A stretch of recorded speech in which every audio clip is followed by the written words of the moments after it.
There has been plenty of revolutions all around the world, big and small, and one of them is the Iranian Revolution. But in this video, we want to see what's the most successful revolution that happened. When we say successful, we don't mean that the revolution happened and it was successful.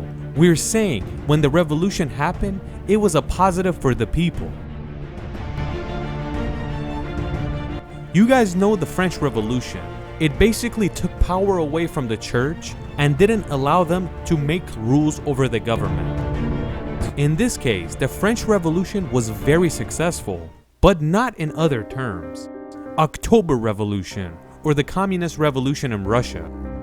This was also successful because it planned to bring communism to this country, and it did.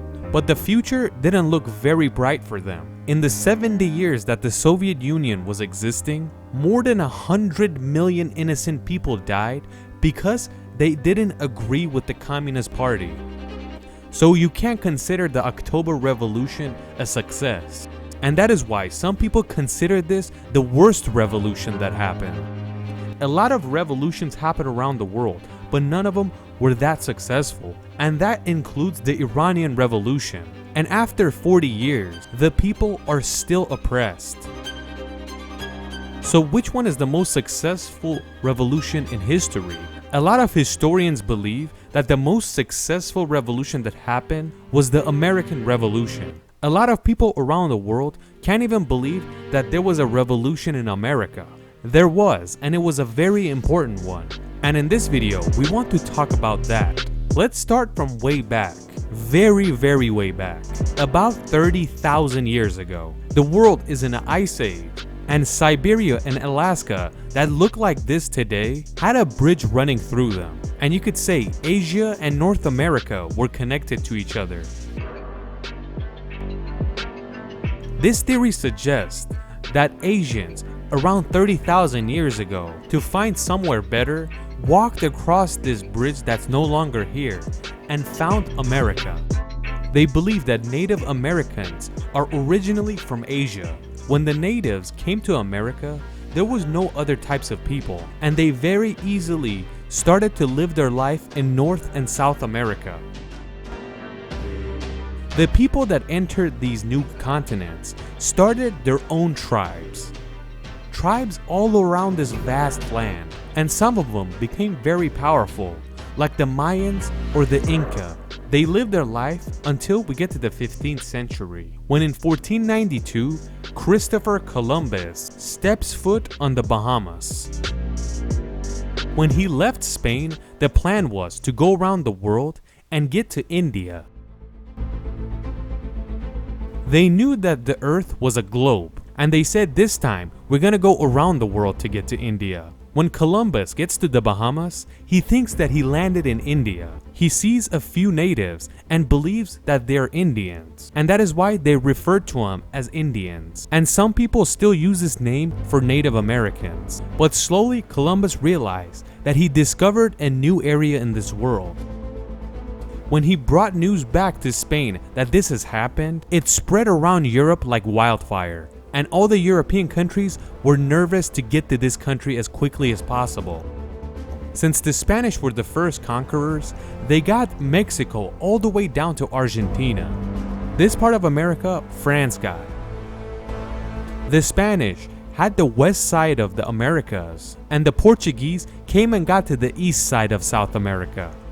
But who got the rest of America? Because this part is in French hands, what happens to the rest? The west side is taken by the Spanish Empire, and the British come and take the eastern side of the Americas. The British create the first city in America as well, called Jamestown, and that comes from James I, King of England. When Jamestown was created, there's news all around Europe that in the newfound land, there is gold in the rivers, and it means you can make plenty of money. If you want to get rich, you gotta get there quickly. Around those years, all European countries started to see people going to the Americas. The French were already there. The Dutch came, Scottish, Irish, Germans. These people started to take over North America. But it's good to know that the flags we used are the older version, not modern flags used today. But these Europeans needed help to work in these vast lands, and they wanted cheap or free labor, and that's why Britain goes to Africa. They said there's plenty of slaves here, and they're cheap. The British actually hired some Africans and told them to bring them slaves and buy them at a very ridiculously low price. They brought so many slaves to the Americas that in the 16th century, 20% of North and South American population was African slaves. But let's get back to North America. Jamestown starts to grow, and this little town turns into the 13th colony we all know. The reason it was called the 13 colonies is that it was still under Great Britain. The 13 colonies is located here, and France has land to the west. You could say that France was at a disadvantage because they didn't have the coastline. This is when Britain and France start to have a war, and that goes on for a very long time. But in the end, the French lose, and Great Britain wins. But the war went on for so long that it made Britain broke, and everybody was poor now. And that was why they created a new law, Stamp Act 1765. They put a law in these 13 colonies, and that was if they want any legal documents in this area, they would have to pay a certain tax. This was the first time in the world that there was this type of taxation. Even playing cards you had to get stamps for. All this money that was generated by these taxes, none of them was used in the 13 colonies, and Britain took all of it. The Americans, or should I say, the British that moved to America, they saw all the taxes that they paid, none of them is being used in their own area. It's only being used by the British government. And that was why the Americans united and said we're not gonna pay any more taxes. And you could say the revolution was starting right then and there. As you know, Britain back then controlled all the tea around the world because they brought it from India and basically controlled all of it. At that time, the colonies drank a lot of it, and tea was a very important thing for these people, but British controlled all of it. But the Americans got together and said, we're not gonna drink the tea anymore either.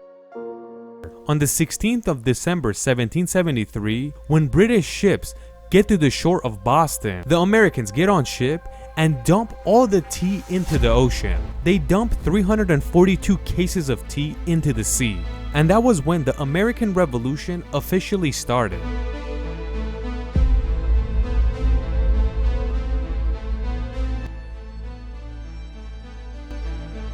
The leaders of all the colonies got together and made a congress, and they discussed how they can get rid of the British government. They wrote a letter to the King of Britain, and they respectfully requested for their independence. The British got very angry and told them, of course we're not going to let you be independent. Since the Americans saw an answer like this, they got themselves ready because they knew that the English are going to start a war. And that's on the 19th of April 1775, the Americans attacked the British in Middlesex County, Massachusetts. The blue color you're seeing is in control of the Americans, and to defeat the British easier, they request help from the French army. The French had a good relationship with the Dutch and Spanish, and they brought them for help as well. Out of all the army generals that we had in the US, the most important one was George Washington, and he's considered the most important general at that time. His leadership caused the independence to happen on July 4th, 1776. To know the history better, we have to know another person, Benjamin Franklin, and you guys already know him from the $100 bill. Between the people of these 13 colonies, there was word that they want to separate from one another, and they wanted to make their own place. But all the time, Benjamin Franklin would send a message that if you want to separate, we're gonna get weak and be controlled by others. One of the most famous pictures he would print is this one, a powerful snake that has been cut into pieces. He would write "join or die" beneath it, and the message was that when it's in pieces, it has no real power, but if it's together, it has power. This is one of the few reasons that Benjamin Franklin is one of the most important founding fathers of the US, and he's on the $100 bill because of that. And the place in blue was officially called United States of America. But the British did not let go easily, and the war continued. And that's when we get to the 3rd of September 1783, and that's when the British accept defeat and officially recognize the US as a country. The British were confronted with their own kind, because the Americans came from the same genes, and that's why they made themselves powerful and moved forward and pushed the British north, where Canada is located today. In this situation, the US is neighbors with France. In the year 1803, Thomas Jefferson is the president of the US. The French territory was called Louisiana, and as you know, Louis comes from the French king names. Thomas Jefferson gives an offer to the French. He tells the French to sell him Louisiana for $15 million.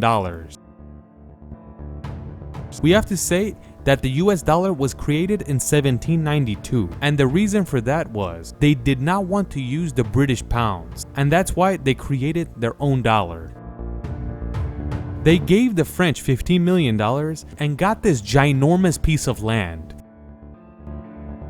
$15 million is a lot of money back then. If you convert it to today's money, it's about $350 million.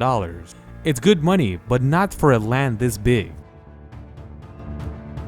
The size of this $15 million land is 2,144,000 square kilometers, and that's the same size as Iran and Afghanistan put together. This made the United States twice in size. But who owns the West? This is in the hands of Spain, and it's called Mexico. It's good to know that the word Mexico is an Aztec word. And Aztec is the empire before the Spanish Empire conquered this area. Mexico basically means land of the god of war. It seems like the Americans didn't want to buy the land from the Spanish, and that's why they went to war with them. In the year 1845, they basically conquered Texas to California. A revolution that was caused by the Stamp Act created a country this vast. The country was succeeding, but it had a lot of problems. And the biggest problem was slavery. And a huge portion of the American population were African slaves. And that's when in 1861, Abraham Lincoln, the US president, decided to abolish slavery. But the southern states that used the most amount of slaves were not happy about this new law. And that's when the Civil War started in the United States. This war continues for 4 years. The US, or should I say the Union States, win the war, and slavery is abolished. And this makes the growth of this country even quicker. After getting rid of slavery, the growth of this country did not want to stop, and the economy exploded. The EU was being held back, and that's when World War I took place. And that made Europe even worse, and since the US was far from war, it grew faster. World War I ends, but the Europeans don't give up, and they can't get along.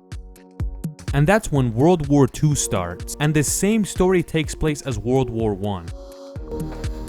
The Europeans stop growing, and the US continues to grow. And that's when after World War II, the US is known as a global superpower, and that's in terms of economy and military. The Soviet Union was known as a global superpower as well, but in terms of military.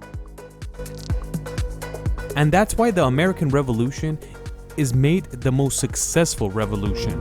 A revolution that started with the Stamp Act and created a global superpower. But a lot of people say that the US was a very lucky country because it was very far from the Europeans and it was safe from 2 world wars. It is true that they participated in the war, but their land was very far away. This photo was taken in London, 1945. This is the same year, but it's in New York City. And this shows that being far away from Europe was very lucky for the US. What do you guys think about this? What is the most successful revolution in history? Please comment.